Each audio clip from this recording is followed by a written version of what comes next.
We're live, ready to rock and roll. Good deal. You want to lead the guns on this All one? right. Welcome to the Bowfishing Podcast. This is a little something that Chuck and I came up with. We're just diehard, super passionate bow fishermen, love the sport, grew up out in the outdoors, and just both found our way into bow fishing. And so it's really near and dear to our heart. We got a lot of passion for it, and just super excited to help entertain people, help teach people, some of the things we've learned over the years, and hopefully having a lot of fun and making memories while we're doing it. Oh heck yeah! I've always said this a lot of times. Is like, I can't believe shooting a slimy fish got me this far in life and met the great people that I have, and this is no different than any of that. I mean, here we are. We're in Memphis. It's the U.S. Open bow fishing tournament. Well, 9 years ago when you had it here the first time. Yep. Largest bow fishing tournament ever, largest weight ever bought on the Big 20, and now here we are kicking off the podcast. So I'm super jacked up. If I get emotional, y'all reel me back in. But this is going to be all things bow fishing. We got the meet and greet going on tonight here, and man, I'm just jacked up. Yeah. I mean, you got so much stuff planned for tomorrow. I'm gonna let you lead them into it because I'll just start tongue tied and I'll get going. Yeah, no, this is awesome. It's going to be so fun tomorrow. I grew up loving the outdoors, hunting, fishing. I fell in love with bow hunting. And then when I got hooked on bow fishing, man, it was just like, here we go. I'm all in. And I got to go to my first ever big national tournament was at the World Championships. And our mutual buddy, the one that actually introduced us, Jody Costa, Oh yeah. was the whole reason that, we went to the Worlds and then that we met. And I was so fired up about meeting all these other bow fishermen from around the world, around all over the country. And to host them in one place and get to know them was so fun. So then when I first hosted the U.S. Open, I was like, man, we're a few local Missouri teams, a few teams from beyond. Then first year, 127 boats, and then Oh yeah. And that's just went from there. And that's it. And you and I talk about it all the time, candidly, and just like all these guys and women do here, bow fishermen are a different breed. You're a big time, big game hunter, big time waterfowler, and I'm not as big game hunter as much as you, but I love to hunt deer, I love to hunt ducks, turkey, everything else. But there's something special about bow fishermen that creates that brotherhood, and you can look around here and you can see it. Every event that y'all have ever hosted in every city across the Southeast that you've ever had it, or in the Midwest, you can feel it when you walk into the place. I've been to a lot of NRA shows, ATA shows, and SHOT shows and all that. There's a different feel when you walk in and there's these people like this. This is blue collar, redneck America, bow fishing, deer hunting, duck hunting, turkey hunting. These are our people, and there's not any other place that stands up for those folks except Bow Fishing World. Yep. And I'm so thankful for Bass Pro to just grab it by the horns and run with it. yep. Well, it's been a lot of fun over the years. When I was first coming up in bow fishing, there were only a couple places that you got information about bow fishing, like Bowfishing Country back in the day, Facebook. Everybody was yeah. the same place.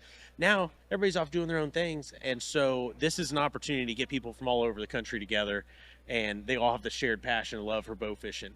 And there's also a lot of competition that goes into it. Oh man. And so that's what's so funny. You got everybody here tonight, walking around. You're asking people, you on fish, and by and large, sounds like people are on some really good fish. Oh yeah. When bow fishermen are quiet, they're on fish because they'd rather lie to you than tell you the truth any day. So they don't want to give up anything right now that might put somebody else on them. Yeah. But I think we're going to see some big weights come in Sunday morning. Yeah, it's definitely a big chess game on how you play these tournaments.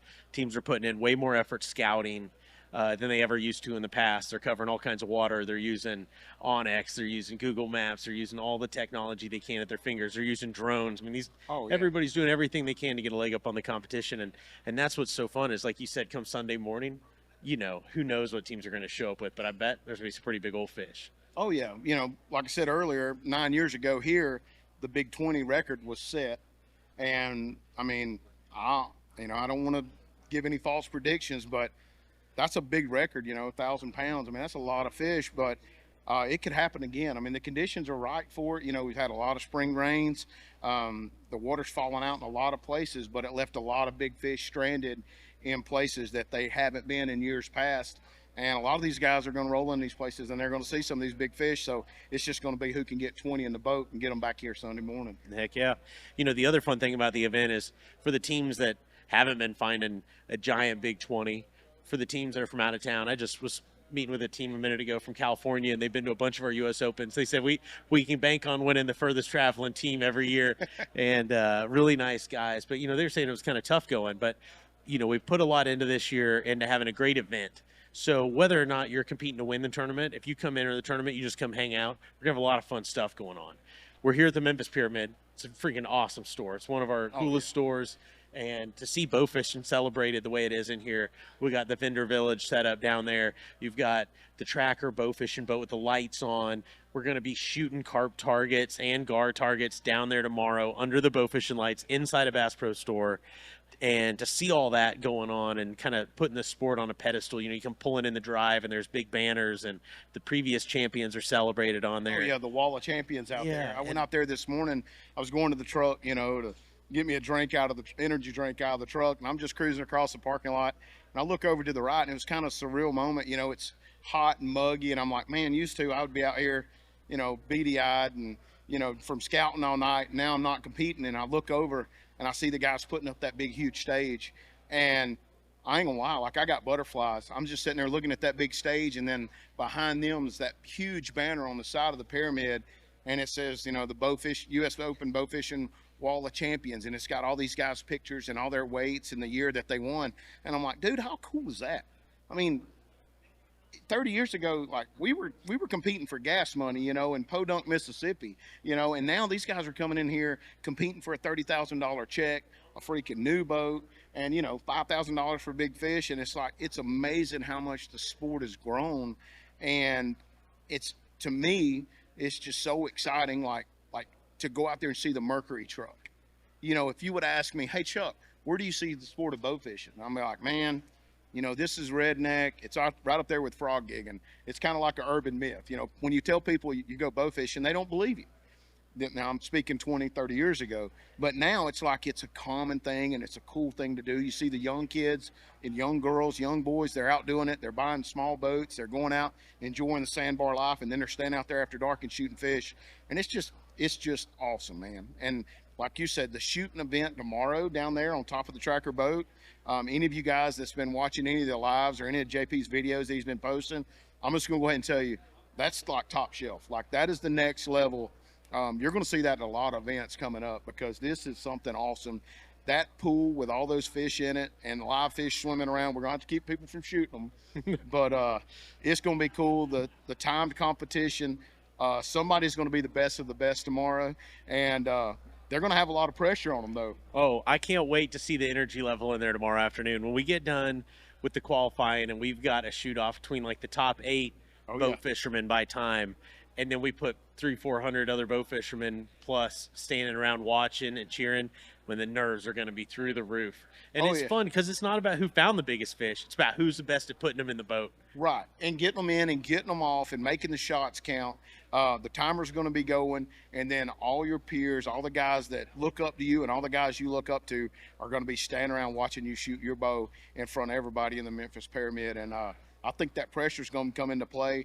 I know today you and I were kind of doing a heads-up competition, and, you know, I could feel it. I was starting to sweat because I'm like, dadgum, hurry up, hurry up, hurry up. And then you brought the heat right behind me, and I'm like, dadgum, you know. So maybe we'll get a rematch tomorrow, but I'm pumped up about that myself. Oh, I love it. Yeah, me too. You know, it's just going to be a fun way. Everybody grows up, like, dreaming about sneaking in and fishing in the tank at Bass Pro Shops. So to finally get out here, and even though they're fake targets, to get to shoot a bow inside the Memphis Pyramid, something, I mean, who knows when you're going to get to do that ever again. And so it's going to be fun, and it's going to be a challenge. Oh, yeah. Well, just the photo ops. I can't wait to see it tomorrow on social media.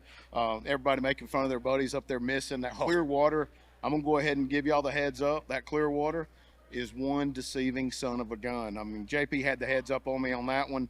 Coming from Missouri, you know, I'm used to shooting in the Southeast where we got muddy water. It took me about 6 shots to get dialed in. I mean, that clear water will fool you. But that's going to be awesome.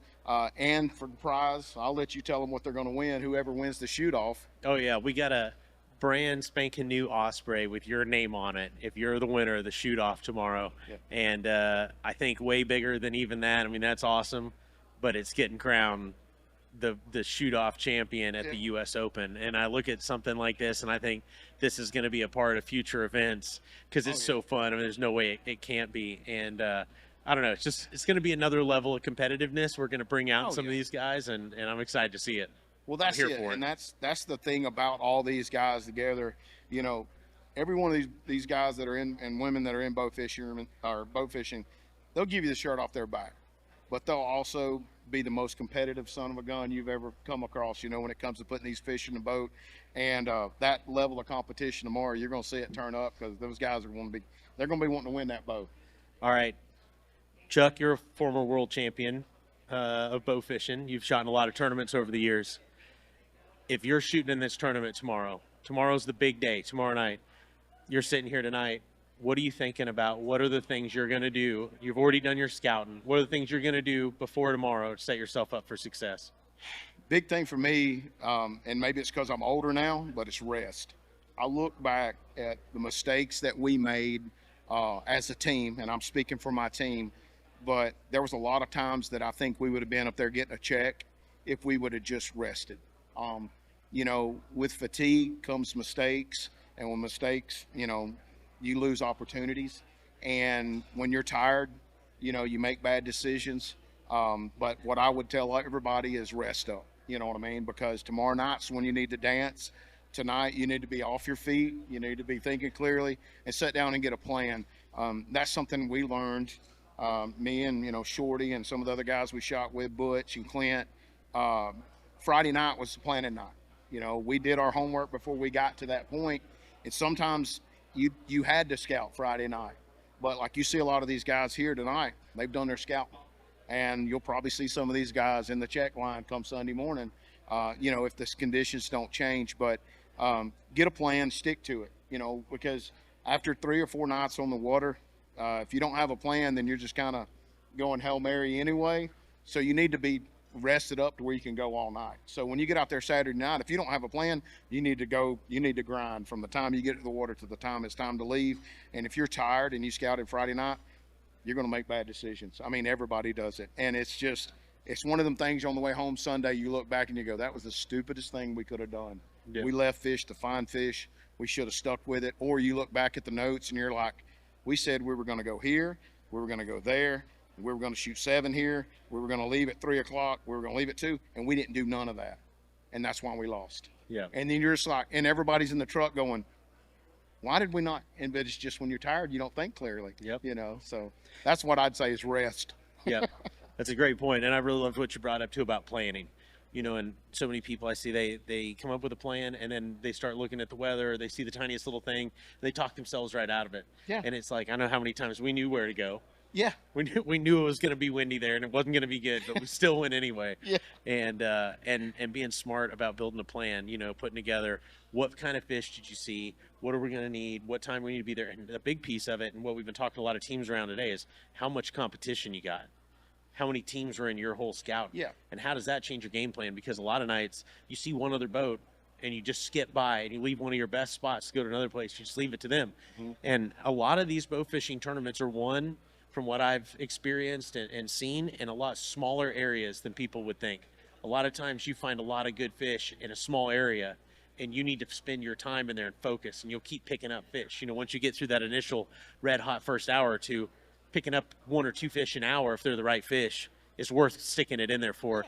But you see one other boat, you get nervous and you run off and you leave your spot and you start making up new spots, and that's when you go south. That's it. And the pressure will make you make those bad decisions. Like you said, if you're in a hole and you see a boat coming down the bank, it's going to turn up the heat. You know, you're gonna throw your plan out the window because you're like, man, they're going to beat us to that other bank, and that was my hole number 2. So it might make you get on the troller faster or get on the throttle if you're in an airboat faster and fish this hole too fast and you blow the fish out. You know, a lot of that comes into play, and that's one of the things. Like now with the technology, you know, it's like I told one of the guys today on the phone. They're like, no, we're not coming tonight because you know, we got to go scout. And I'm like, I know you're not scouting, you're going to babysit your hole. And what they're going to do is they're going to sit over there in bushes and see who comes over there and looks at those fish tonight. Well, now with technology, all I got to do is hang a trail camera on the tree, you know, right beside the best hole, and I can come back and lay down in the hotel room, and whenever a bow fishing boat comes by or when a bow fishing boat comes in to launch at the ramp, I get a picture sent right to my phone. Yep. And these guys are using that technology, and they're resting like I was talking about. So it's giving them that competitive edge to where they're like, I don't have to be out there and sit all night in the boat and see who's coming to look at my fish, because there's no worse feeling in the world to not see a boat all week, and then tournament night there's 3 boats sitting on top of it. So everybody wants to know who's coming, who do I got to compete against. But yeah, that's one of those deciding factors you kind of got to make, like, what am I going to do now? Yep. But I think that's going to be one of the big things for this tournament. I think y'all got right at 100 teams pre-registered. Yeah, we got about 100 pre-registered. We'll see how many show up tomorrow. I think we'll have some last-minute teams. The weather's been trending a little bit better, especially from Memphis and south. Yep. And a little bit more of a question mark up north for tomorrow night. But I think, teams are spreading out a long way. So there's going to be teams that find some really good water, some good weather. Well, the good thing about it, too, is that, we had a lot of rain leading up to the tournament, and some cooler temperatures. The fish have already spawned for the most part. I mean, there's going to be some guys that find some of those. Nature's funny. She knows how to do things that we don't know how to do. All the fish don't spawn at once, even though we think that they do. So there's going to be some guys that still find some fish with some eggs in them. I wouldn't be surprised if we see some buffalo with some eggs in them from up north, 3 hours away or 2 hours away. There's still some commons, I'm sure, that hadn't went yet. But a lot of guys are going to be chasing post-spawn fish.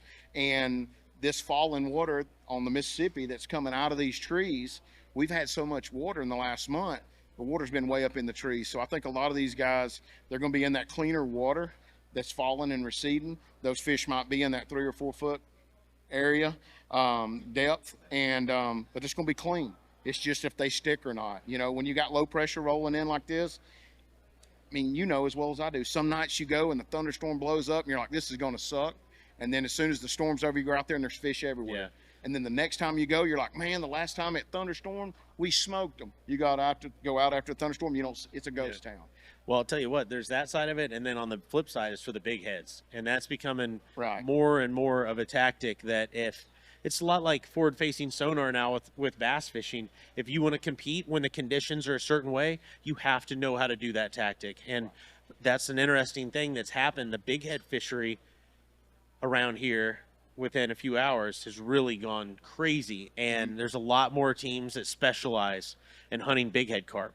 And they're not as tied to the water conditions because it can be muddy and you can still shoot them because they're on the surface. And there's a lot of special tactics that go into it.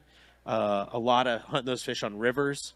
So you're looking for different types of habitat. You're looking for those current breaks. You're looking for those fish running up rivers to go spawn, or are they falling back to the main lake? And so what's fun is you see these different tactics here, and it's like battle of the old school, the big airboats, the big horsepower, the bright lights against little John boats and flashlights and being sneaky and trolling motors and so quiet and electronics. So it's going to be really interesting Sunday morning to see who wins. Is it the ground and pound game, or is it going to be the sneaking around in the dark game? That's it. And just like when we had lunch today with Lee that's here from Garmin, and we were telling him, like, dude, you're going to get a million questions tomorrow because this is emerging technology in the bow fishing world that a lot of guys don't think that they need. And some guys don't, depending on the way they fish. But some guys are going to be able to capitalize on it. And like we were talking about today, is that, like with my live scope and your live scope, when we use it, we're not necessarily using it to find the fish we're going to shoot. We're necessarily taking it, and I'm looking at the water that I'm not going to shoot, because we can go in there and we can X out. There's no fish here. There's no fish that we're looking for, or there's no fish the size we're looking for here. So let's not mess around and spend an hour looking for them. Let's go somewhere else. You can drop the trolling motor, scan around, and oh yeah, that's the one we're looking for. Now we can start hunting them. So that technology, which is emerging and the bow fishing community starting to embrace it, is exciting to me, because that brings a whole nother level to this game that we've never had before. Well, and here's what I love about it. It's putting some of the old guys that I'm calling them old guys, experienced guys have been around the block and been very successful. Look at Alan Yater, you look at Tommy Woods, guys that have whooped up on a lot of boys in their airboats. Yeah, with the ground and pound. And now all of a sudden they've had their butts kicked for a couple years in a row here, and they're buying trolling motor boats and they're partnering up with different teammates they ever have in the past, and they're trying it, and they don't like it because it's not fun and it's not fast paced, it's slow and it's sneaking around, but it's effective. And so it's pretty fun to see how times change. Well, that's it. And I love it too. I preach it all the time. I'm all about whatever gets more people into the sport. and gets more people outdoors. And I stand on that crutch because of my kids. My kids love to hunt. They love to fish. But when I come home and I tell them we're going bow fishing, you can see a whole different gleam in their eye.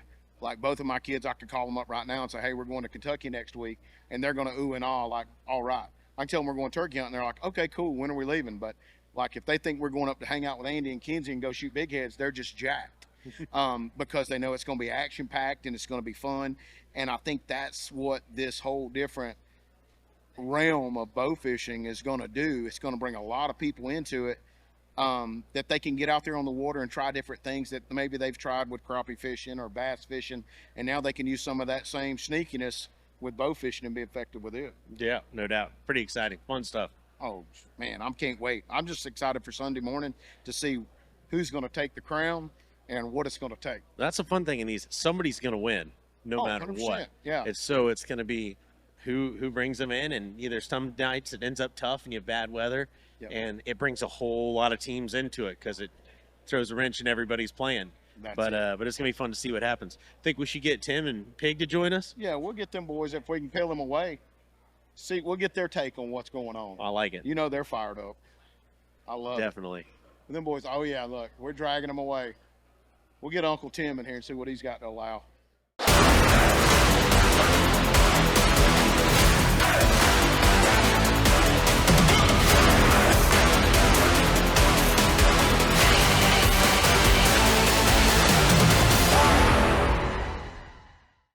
We're bringing in the ringer. Come on in, sit down, set a spell. Yeah. Come in here and talk to us. This part won't ever make the show. We started fumbling, so we had to call y'all in. What's happening, brother? What's up, Pig? Me and Tim was actually just having a conversation about this new social media thing and all these youngsters that are professional bow hunters. Brian, Yeah. you got to talk in the mic or we're going to have to read They it. don't care. I like it. There you go. How y'all doing? Hey, I like Earth it. to Big, I think Brian, you're made Earth for to this. Brian. But what I So was you telling guys, was these the two guys truth. are ready to really talk about hunting now, Brian. Let's talk about some real hunting now. Oh. Yeah. So are you saying that the man to my left over here don't know anything about real hunting? Well, 35 nil guy, he likes to 900 climb to the black top of the bears. pyramid and shoot targets at 150 yards away. The last time I talked to him, so you know. Did you know, Tim, that I came up here 2 days before that and I ran through that shot for him before he pulled that off. But that's when I had vision in my right eye, so I wouldn't try it now. Shoot somebody right off the bridge over there. You want to impress me? Close that left eye and make that shot. So what, Chuck, what do we got going on here? We got a full-scale bow fishing tournament about to unfold, and it's going to be bad.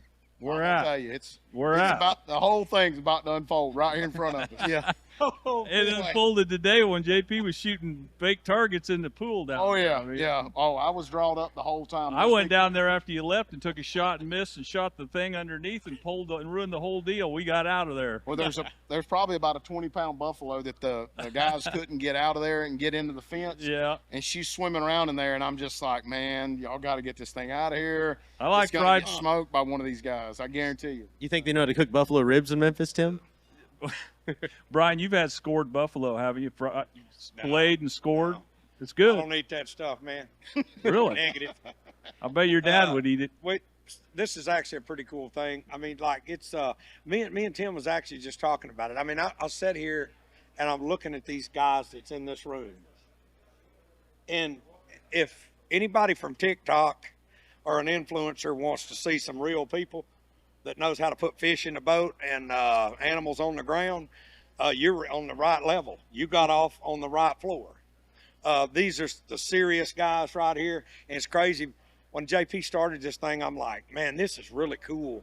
And the more I've got to know JP, it's just, it's when it's your life, man. And then I've done this with these guys now for almost 14 years, and I'm gonna just say this: I've been waiting since this child was born to meet his son, John Patrick. And man, it's just awesome to see the evolutions, what I'm saying. And you brought 'Cause him I know his where first it's- BB gun. On Oh, top come of on. that, Yeah, thanks for the first Brought BB him gun. his This is first awesome. right. Now, I I've got to seen be that. honest with you and tell you I know that I that did means- not buy that at Bass Pro. like, dude, that's Every- awesome.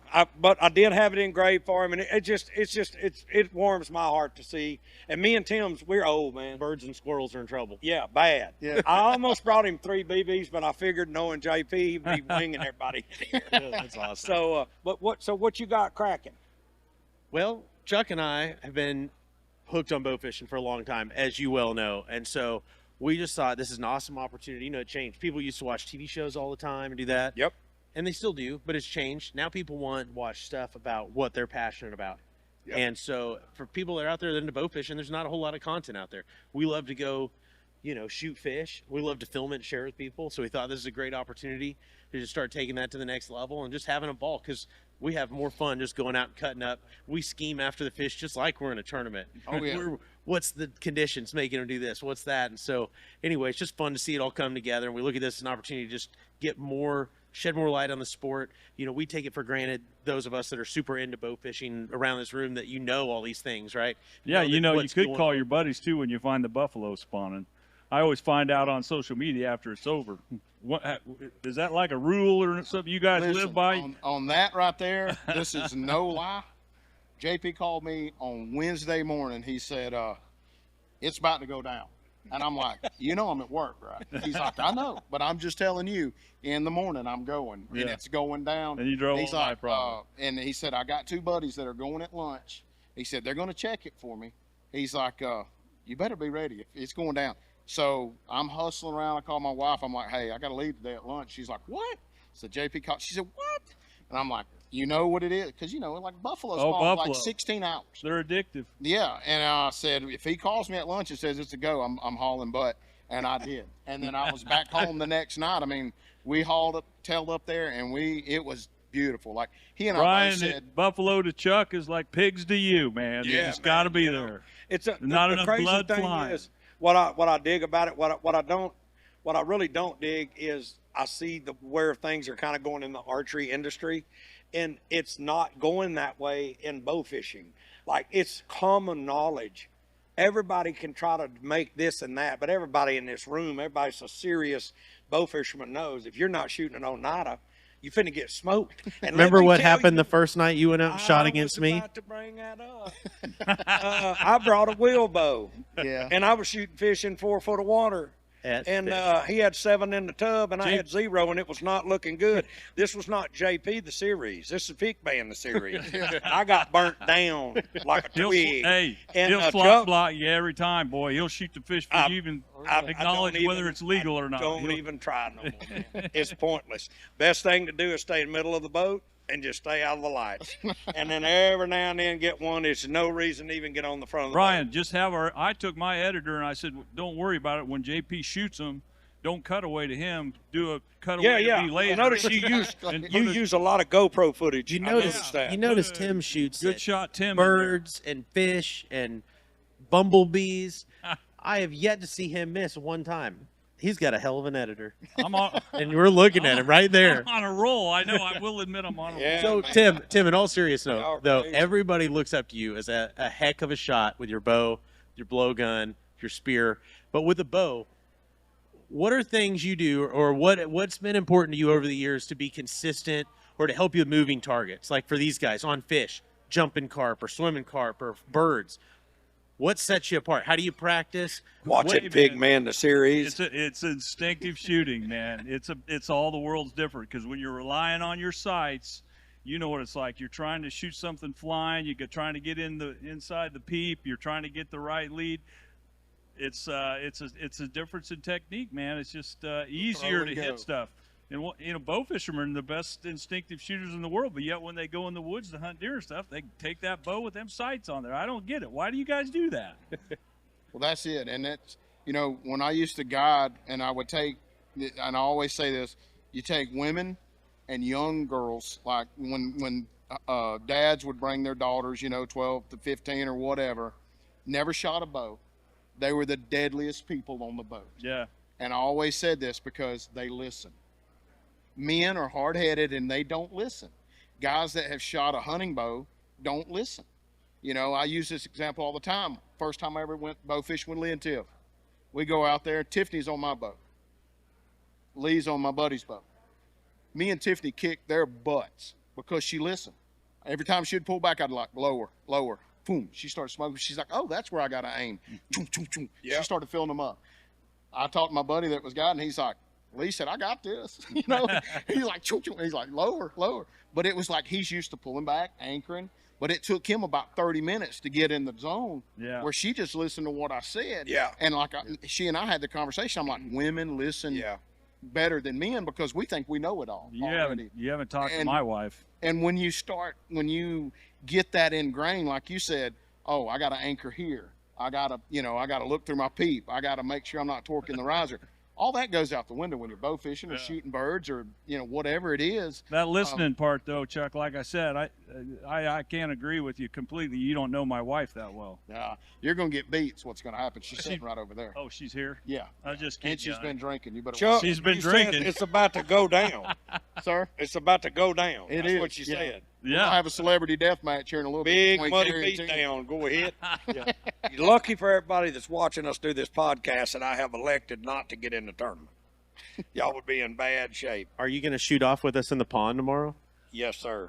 Hey, we got borrow a one of lot y'all's of water bows. rising. I've got a bow with your name on it. My girl Terry, Who wants she to ain't bet? been taking care of me. I'm JP, kidding. I you want to made that bet up. what's going to win it this year? Is it going to be big heads or is it going to be? All right, let's hear it. What's your prediction? What kind of fish and how many pounds? Put Pig on the spot. Hey, I'll put $20 on this. Big Pig. heads. You want to man. throw 20? We big- got 80 big bucks fish. right here. Uh, JP can't afford to, but we can put in his 20. I say it's 25. 790 pounds and 10 of them will be big heads. You got to name 10 of the fish, Chuck. What are they going to be? Good. Come on, Chuck. I'm going to say it's going to be grass carp. I think it's going to be grass carp. What's it going to weigh? 900. Woo. I think 900. I That's- mean, God I almighty. don't know. I just Somebody out there, if y'all got any hookups to a skid steer, we're going to need one. Here's the thing. And this is the only reason I say that. It's been 9 years since we've been back here. The boys that were here stomped them with grass carp. For 9 years, there's been bow fishing tournaments all over the Southeast, and there's been a lot of open trailer tournaments in the Southeast. A lot of these, even Gonzalez last year at the U.S. Open, a lot of these boys found some fish, and on these other tournaments, they found fish, and they went back to shoot them on Saturday night, and they wasn't there. So they know where these fish are. So they just put a little notch in their head, wrote down in the books, on this condition, on this date, this is where these fish were. Next time it's back in Memphis, somebody's getting stomped, and I'm getting 30 grand. So they've been waiting 9 years to show out. So I'm thinking, and I could be completely wrong, but the conditions are right. We've had a lot of water this year. The spawn's over for most of the species, and grass carp can come into play. Now, the big heads can always show up, but them devils are slimy, and they'll cut you quicker than somebody in the dark. I mean, they hate them. They'd All right, rather make you JP. lose than anything. So. I'm going to fade Chuck's bet here. I'm saying it's going to be mostly big heads with some silvers mixed in. I'm thinking there's going to be 16, 17 big heads in the mix. Okay. And I'm thinking they're going to be a little conservative. I'm thinking 880 pounds. That's still solid. It's a dang good sack. Like you said, though, you've been fishing tournaments for a long time. How many Chuck, tournaments you have you went seen deep. with more than I 750 mean, you got out of pounds? control. I'm just letting you know. I think you overread the report. Well, You here's went the thing. 900. I mean, you was out of control. Well, here's the thing. We talked about it earlier. There ain't many tournaments ever in the last 25 years you walk in with 750 pounds and you don't walk away with first place. But there's a different level of, I don't know if the conservatism is the best word, but these boys want to show out on the biggest stage. And these fish that they've been finding since the last 9 years, they've been sitting on them. I know some teams that's just like, when it goes back to Memphis, we're going to show out. And I'm expecting them to show out. Now, you know how it is, fish move and things change, but I'm going to stick with that. So we'll see. I love it. That's exciting. Oh, yeah. I hope so. I hope we see it.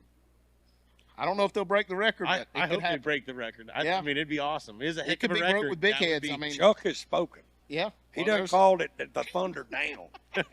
That's it. Hey, I Anybody that ain't going over 900 might as well just leave now. want to speak it into existence. I want to see some big fish up there with some people smiling four. with a big old check and everybody just getting their picture. I see the Waymasters. They're going to the gift shop right now to buy some icy hot and go to sleep and rest them backs.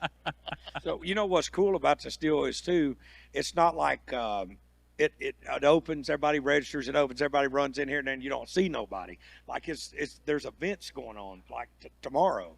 Like you got people that's in this space, vendors that are here to show their products, and so you don't necessarily have to shoot the tournament. This is an event for you to bring your children and stuff out to and check it out. Yeah, no doubt. Just come check out the event. And the other thing is there's a handful of teams that show up. I don't know if it's a top 25, 30% that have a legitimate shot at, they're putting in the work. You know, they know what they're doing. They're good enough shooters to compete. There's a lot of teams that come for the experience. And you enter the tournament. It's super fun. You get to meet and learn a ton. You're going to go new places. You're going to meet new people. And then, like you said, we got vendors down here. We're going to have shooting inside the pyramid. We're going to have, you're getting T-shirts and hats. We got the Monster Energy people here, the Monster trucks. I mean, the Mercury trucks here. Garmin's here. We got a lot of exciting stuff. So you can learn more about bow fishing. Oh, yeah. Get better. So next time you're here, Also, too, you particularly, you have the girls set up here with the Onedia booth. And I know that when you see them, they always have a bunch of really cool colors and different models of bows, and so people can actually, I think, guys, and it's a different buy. It's not like, well, I'm going to buy this $100 bow from the pawn shop and go bow fishing. Well, you good luck with that. I done already tried that; it don't work. Well, that grizzly boat is a monster. How they got it in that pond down there in the middle of the store, that's a wonder in itself. That's right dangerous. Yeah, I think I was making the store manager sweat when I called and said, "Hey, we're going to bow fish inside your store." He was, "Oh boy." Hey, those new targets. I give JP about maybe 8 months. They'll be on the shelves in every store. Those are the coolest bow fishing targets I've ever seen. He showed me that on his phone. That's pretty cool. Thank you for that. Yeah, they're going to be who. We'll have to get in some shooting later, and tomorrow when our bow fishermen start rolling in and they get to get out there and show out in front of all their friends. Yeah. I got a question for Chuck. Yep. Yes, sir. If us four sitting on this couch right here, professionals, as they call us, what would our weight be, Chuck, if we four was on boat? Give us the predict. What would we? He's got to be a little over 200. He's got to be. Yeah. Chuck, what would we bring in? Yes. You've been getting kind of. And I tell you this. What's going on? It's been hard, man. I tell you, these sponsors aren't paying. He's been on a Yeah, carpet Time diet. to cut back. Starved down Look at like me. a Hey, hostage. it's been that way for me for years, man. We need to work them. I'm getting wormy. But no, I'll be honest with you. Like, if I had all this week to scout, and No, but you don't, Chuck. I'm talking about right now. We make the decision. tonight, We're four going on a boat. What's our weight look like? blind. Yeah, blind. Oh man, we'd probably be doing good to get 450, I bet. And I'd say that because, like I said, I mean, I know some places to go, but it's just you got to get out there and take the temperature of what's going on. Pig, if you're on my boat, we might shoot 1,000 pounds. Man. But I'm just saying, 20 You might pounders not and maybe get a 10 kicker. fish, though. Yeah. I would feel good about that, and that's just because the silvers are into play. We're right here around Mississippi, Chotard, Tunica, all that up through there. I mean, there's chunker silvers in there, 25, 30 pounders. Well, anyway, there's flooded water too. The grassies are in the grass, So I just wondering what your take was going to be on that. Oh yeah, I think it'll be good. I think there's going to be a lot of fish come in. I think you're going to see it segmented from that. We had a good night to those guys that's sitting on them honey holes. We had an awesome night. But I think there's going to be some crying Sunday. Yeah. Some of them is going to be like, well, the fish are gone. Yeah. And it's springtime, and this is the thing is that you got to look at it as not just as a hunter, but as a fisherman. That's the great thing about the sport. It merges the two. We're post-spawn on a lot of these fish, and we're not on the summer pattern yet. So these fish are in a transition period, and if you catch them coming out and they're chilling, you got them. All of them. But if you catch them coming out on this falling water and they're headed back to the deep water and going to where they summer, now you're chasing the dog by its tail. You're behind the 8 ball. Yeah. So but like I said, nature has that funny way of, all deer don't rut at the same time, all turkeys don't mate at the same time, and all fish don't spawn at the same time. So you're liable to roll up in there tomorrow night and there'll be a 70-pound grass carp in there that's just got the urge, and you put her in the boat, and that's 5G. You know what I mean? Yeah. And now you're 70 pounds to the good, Yeah. and then you find, 19, 30-pound silvers, and next thing you know, you're in the game if somebody else has a bad night. That it's all on the trend too, right? Because like you might have somebody that's on the fallen water and there's fish in there, and then it drops out too much and they're gone. Flip side, because come Saturday they start generating, and this is why these teams that are locals or they fish this water, they know I got a plan, they're going to do this, and so then you're fishing on the river for big heads and you're below the dam, and all of a sudden then it's been decent, and then Saturday night all of a sudden sometimes they start generating and here come the fish. Or you find fish and you've waited on them all week, and you get there and Alan Yater's already sitting on them shooting them. You know, that's the worst thing that can happen to you. Yeah, that's a bad situation. Last time we were here in Memphis, me and Chuck and John drove a long way from here into Arkansas, middle of nowhere. We put in our boat. We go around the corner. Guess who we run into? We weren't even in the tournament. Alan Yater. We're over there cutting him up, shooting his fish just for fun. He's like, drive through his life out of my hole. Yeah, he's like, what are y'all doing here? You're not even shooting the tournament. I'm like, we just came to fun fish. We didn't know you were here. You know, and we got out of his hair. Yeah, we left him alone, but yeah, we didn't want to stumble across him and mess him up no worse than we did. But I don't know. It's going to be interesting. I'm fired up. You know, I wish some guys were more vocal with what they're seeing, but I understand that everybody's playing it close to the vest. But I just, like I said, the conditions are right. You know, when you walk outside and it's sticky like it was last night when we got through setting up, we all walked outside before everybody went to bed, and we're just watching the fireworks there at the barbecue festival. And we're all like, man, you feel that humidity? That's fish killing weather. I mean, that's what they like. And it's that's the first time all spring that it's been like that at dark. And I had people sending me pictures last night of big fish. The bugs were terrible last night. That's usually indicative of the conditions getting right. And I'm just excited about it, man. I get so jacked up about it. It just, I get tongue tied. Chuck's borderline right now. I'm just letting y'all know. He's ready, man. He's jacked. He done lost about 40 pounds, and he's full maniac. I'll be running around wide open. So JP, you tell people what is the grand prize? I mean, I know there's cash, but you've got a lot of other things. Well, there's a whole bunch of different things. So we got $30,000 for the grand prize, which is awesome. We got some real serious teams competing. $5,000 for the biggest fish shot, so that's awesome. So you got teams gunning for that. One thing I'm excited about is we added a bunch of new small prizes this year, because we want things for the teams that maybe they struggled scouting. Maybe they're from out of town and they don't know where to find 80-pound big heads or 65-pound grass carp, and they're stumbling across 20 and 30-pound commons and 20-pound silvers. And so we did some new single fish side pots where you can, it's kind of like Price is Right, closest to 20 pounds without going over gets a $500 gift card, and for a bunch of different fish species. And then we did the same thing on total weight for the team for their big 20. So if you can't compete and get up in the top 5, you can mix and match your own fish and try to get the closest to 200 pounds, 300 pounds, 400 pounds. So everybody's got a shot. So everybody's got a chance to win. At least get your money back. You know, and that's what it is. And just trying to get the participation back. And that was one thing that JP and his team worked hard on, and I commend all those guys that are here and they busted their tail for the last 3 months on it, is how do we get the participation back from all these teams like we used to have at the Bowfishing tournaments, you know, because not everybody's got 4 or 5 days to come and scout. Not everybody's as die hard as the guys that come hell or high water. They want to win. They don't want second. They don't want third. They either want first or they want to go home and get ready for next year. Well, a lot of guys just want to come and have a good time and have a chance to win something cool. And that's the great thing about this tournament. No matter where you land, at the end of the day, you got a chance to being drawn for a brand new tracker bowfishing boat. That's what I'm saying. Absolutely. That's what I was getting at. A lot of guys, they come out better than the guy that won first place. Yeah, I remember for 5 days. I remember those guys that won that boat that one year. I thought that dude was going to pass out, man. Dude, he cried. He went down in the bottom of the boat. I said, "Oh, he's down. He's had a seizure." Dude had tears in his you eyes. jacked him up. But no, what I'm trying to say is, this sport is wonderful, but JP and his dad and his family has taken it to a completely different level, and it's just it's the major league deal. It's being treated like it should have been treated 20 years ago. It's a lot of fun. And I speak for everybody out there, and everybody appreciates that. No, thank you. It's a lot of fun getting to do it. You know, only a couple people get to win, walk away with a big check or a handful. But you know what? Almost everybody's going to be leaving with fun memories, pictures, talking about the fun time they had. And I'm really proud of the team here at the Memphis Pyramid. They've been rolling out the red carpet. And you guys have, Bill Dance, Kevin Van Dam. I mean, I got all these guys. Big man. Pigman, me and Tim. Wells. Yeah. And believe this or not, this will be the first time in history that me and Chuck's ever did a seminar together. So we don't have a clue.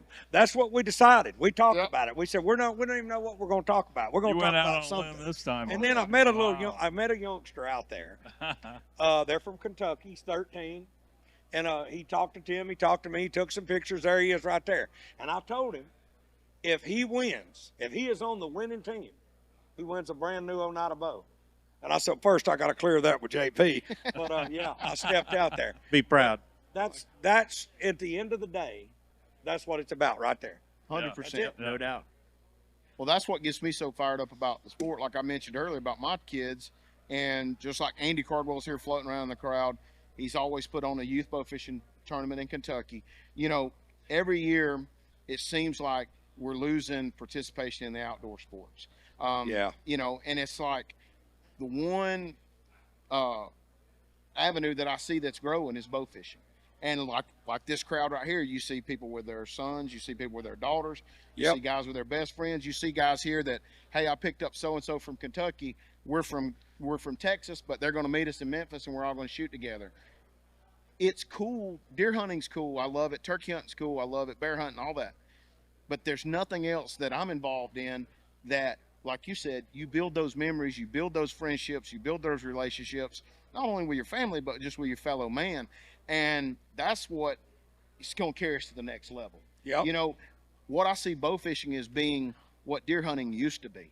Before it was cool to go out and sit in a tree by yourself and hide from somebody until you killed a deer, then you showed everybody. Well, bow fishing is like, I go hang out with everybody, and then I show everybody what I did, and everybody celebrates me, and then they want to beat me next time just as bad as I want to beat them.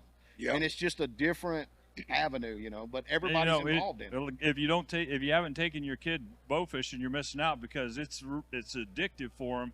Once they get into it and they have a little bit of success, you put it in their veins, and you know, when you're long gone, they're still going to go bow fishing. My son and my daughter, they bow fish every chance they get, you know, and then it's just when they were little kids, they got into it and they loved it. I had a swimming pool in the backyard, you know, it was a horse tank basically you couldn't shoot through. I'd catch a dozen bluegills, throw it in there. They'd stand on the picnic table and shoot arrows at them all morning long, you know. Well, it's a great tool for conservation, and as a parent, you know, it's hard to teach a young child we're killing something, but it's okay. You know what I mean? Yeah. We're eating it, but we're killing it, but we're actually helping the environment. Well, with bow fishing, that's the only real thing out there that we can stand on, that it's green, that it's helping. We've all seen what happened in Kentucky up on the lakes, you know, with the silver carp invasion and the big heads. And when you start taking a young kid that's 5 or 6 years old, and you're like, yeah, we're shooting the fire of these fish, but look, you see all these guys with these bass boats and all these guys with crappie boats? Look at them high-fiving us, and look at them at the boat ramp, and they're like, man, y'all keep shooting them. Go around the cove like the guy the other day. Man, you think you're having fun here? Wait till you go around the next cove, you know? And it's just, there's not many sports Chuck, out there in the did I just see a video of you shooting silvers with a shotgun? Yes, you did. I thought maybe I just woke up early in the morning. It was a I dream. saw that too. No, I thought, oh boy, Yes. Chuck has I took think it we to were the all next level. we were all now. jealous on that one. Woo, well, can't- yeah. You do 10 Didn't years, even you do that invite in me. Illinois. No, there's Never get a call. look, I from got to Chuck. adjust my seat on that one. Yeah. Well, But, guys, I'm super fired up, man. With this tournament tomorrow is going to be a blast. It's going to be a big hit. I really appreciate you guys coming out to help us celebrate the sport of bow fishing, put the spotlight on it, get the next generation hooked. It's going to be so awesome. This is just the start of this new series of podcasts, and bow fishing content and stuff. So I urge you to keep checking it out. And if you've never been to a U.S. Open, please come, look us up, come enter. I promise you, you'll have a huge time, and you'll be back for more. Absolutely. Absolutely. Thank you for having Thank you, us. Bass Pro. Thanks, guys. Yes, sir.